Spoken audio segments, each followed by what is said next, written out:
This is BBC News. I'm Yalda Hakim. Our top stories.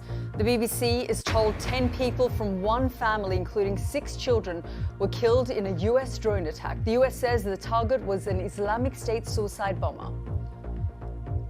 Rockets too have been fired towards Kabul International Airport as the US evacuation operation draws to a close.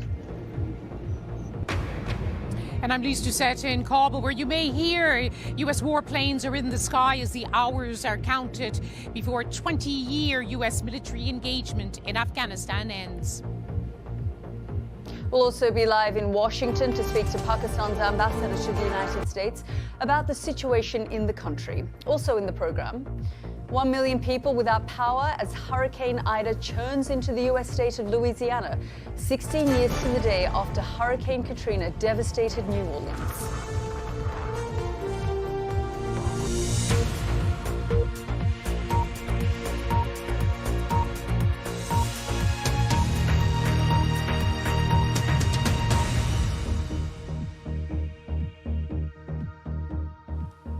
Hello and welcome to BBC News. American forces are making their final preparations to pull out of Afghanistan, but their last hours there are not passing without violence, apparently directed at the withdrawing US military. Security alerts have been issued, and there appears to have been a missile attack launched towards Kabul airport. It seems the projectiles were launched from this vehicle using industrial tubing to direct them. The vehicle was left burnt out. It's not clear who fired them or what they were trying to achieve. So far, no details of any casualties. And there are reports that a US missile defense system based at the airport intercepted the rockets. That comes just a day after the US launched a drone strike on suspected militants planning a suicide bombing near the airport. However, the BBC has visited the site of that drone attack and spoken to the family who lived in the compound. They say they have no connection with Islamic State militants and no attack was being planned.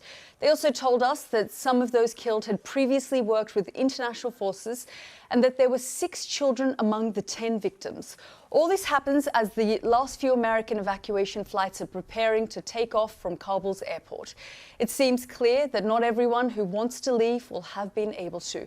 The Taliban say they will be in no danger, but many don't believe that and fear for their lives. Well, on the line now with us from Kabul is Ramin Yousufi. He says his cousin and 6 of his cousin's children were killed in yesterday's drone strike. Ramin John, thank you very much for joining us here on the programme. I just want to first of all ask you what actually happened.